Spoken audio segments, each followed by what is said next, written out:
They said it wasn't humanly possible. But now you can have all the power and excitement of Nintendo right in the palm of your hand. Introducing Game Boy. It's portable, it's in stereo, and its games are interchangeable. Plus, Game Boy comes with the outrageous new game, Tetris. And for head-to-head competition, use the revolutionary video link and blow your opponent away. Game Boy, only from Nintendo. Now you're playing with power, portable power. Released in 1989, the Game Boy has sold over 100 million units across its different variations, from the original DMG to the Color and the Light. Let's get into that and see why the Game Boy has been one of the most culturally impactful gaming devices of all time. It all started when Gunpei Yokoi, I think I'm pronouncing that right, the head of Nintendo's R&D team, held a meeting to inform his team that Nintendo's president, Hiroshi Yamauchi, wanted a sequel to the wildly successful Game & Watch. He wanted the new model to be able to play more than one game, unlike the current Game & Watches, which you only had one game accessible to you at a time. So people would buy multiple Game & Watches rather than buying multiple games. He wanted something that would last for decades. You'd be able to swap out the cartridges, you'd be able to play whatever game you want, whenever you want, as long as you obviously bought the cartridge. He gave him quite the challenge though. He asked they bring it to the market for 10,000 yen, which was about $72 US at the time. This price wasn't too bad, but with the limited tech at the time, it was definitely not going to be easy. The good news is though, they weren't working from scratch. They'd already been working on the Game & Watch devices for multiple years at this point, and they'd already been working on different screens and tech inside those Game & Watches, so they already had most of the components they needed. They decided on a screen first for the DMG, which is why they chose the dot matrix. And that's what gave it its famous codename, the DMG-01. It stands for dot matrix game. With the DM screen already chosen, they knew what kind of components they needed in the Game Boy. So they contacted Sharp and they asked them if they could supply a screen. But whilst testing them, they realized they would leave streaks across the screen when playing simple games. So they reached out to lots of other companies such as Seiko and Epson, and none of them wanted to play, none of them wanted to deal with them, till they found Citizen. Citizen actually reached out to them first, and they were very eager to work with Nintendo. They'd most famously made watches and calculators prior to this, but they'd created this screen, two options really. One was a black and white LCD panel, the other one being color. And they set everything out. They really impressed Nintendo, and prices were great, so they agreed on a deal. But Sharp, the executives at Sharp, were already talking to the president of Nintendo as they were walking out the building. They literally walked past each other. And the president said, cancel everything with Citizen. Cancel the deal, and we're going with Sharp. There's no other alternatives. And they pleaded. They said, look, we've just given Citizen an agreement already. We can't back out now. It's not fair. So they schemed around a little bit, and they basically said, for the original, we're going to go with Sharp. But when we need a color display in about a year or so, we'll contact you, Citizen. They didn't. Fun little fact, Citizen actually ended up going to Sega afterwards to work on the Game Gear, and that's where the color display came from for the Game Gear. And funnily enough, Nintendo had sketched up these plans for a color variant of the Game Boy, and they'd worked on it and so on, and they'd basically shown these to Citizen to lie to them and prove that they were going to come back in a year. And that's where the Game Gear designs came from. It was exactly the same as those mock-up designs that they'd faked out for Citizen. So they'd literally stolen the designs and gone and made the Game Gear with Sega. Sharp also ended up supplying the CPU and the sound chip for the Game Boy. It had 4 channels and 1 speaker, so it only actually has mono audio, but if you use headphones with it, you can get stereo sound. The power of the Game Boy has more RAM and CPU power than the NES, so it's actually more powerful than their home console. But most Nintendo higher-ups really thought this was pointless and doomed to fail.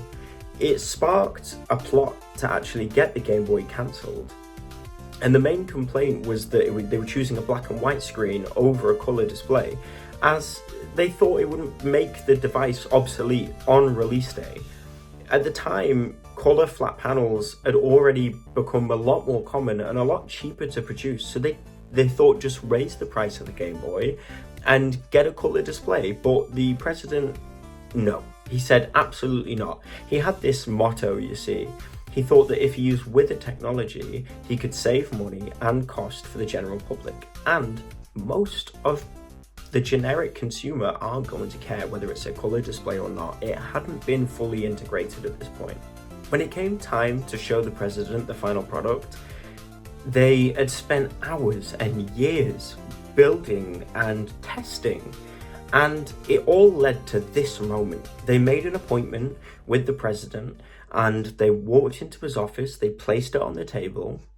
The president picks it up, turns it on, and he says, no, scrap it. Everyone scrap it. I want you out, and I never want to see you working on the Game Boy again. And it was all because of the angle he picked it up in.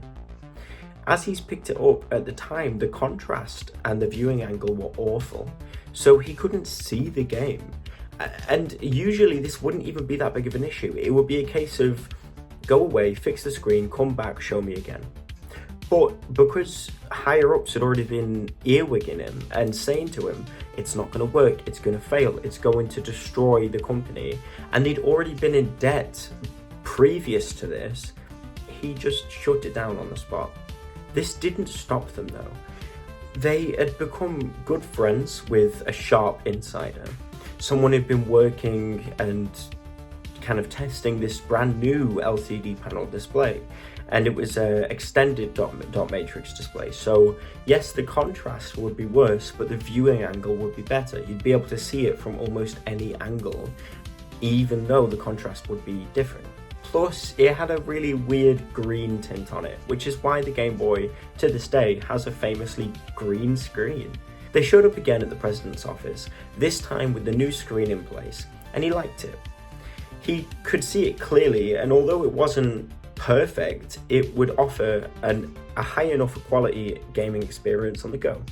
They'd saved their product finally after years of testing, and they'd saved their careers.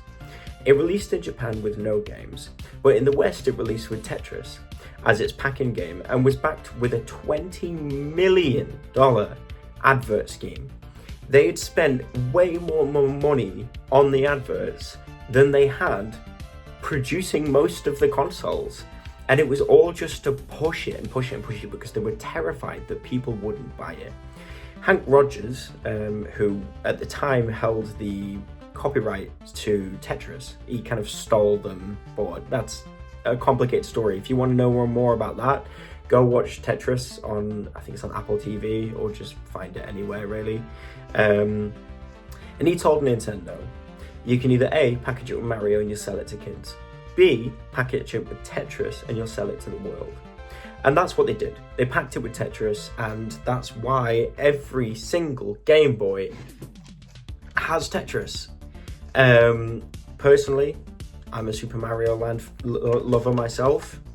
Tetris I think is a bit boring, but at the time this was being sold to people who hadn't had as big of an experience with certain games than the likes of me and you. The best consoles out there were like the NES, and even they focused primarily on arcade style games because that's all they could power at the time. So it was revolutionary, genuinely revolutionary, and some of the tech that went into the Game Boy has been used continuously and used to expand the gaming community for decades afterwards. Still to this day, people look back at the Game Boy and think like, wow, that's amazing. And all of this time, all of this pressure, all of this effort that these four men had put into producing and making the Game Boy had finally paid off. And as I said at the start of the video, it released over 100 million units worldwide. I think the actual number is like 118.2 million units, but it is insane. And to think that most of them didn't even get credited for it.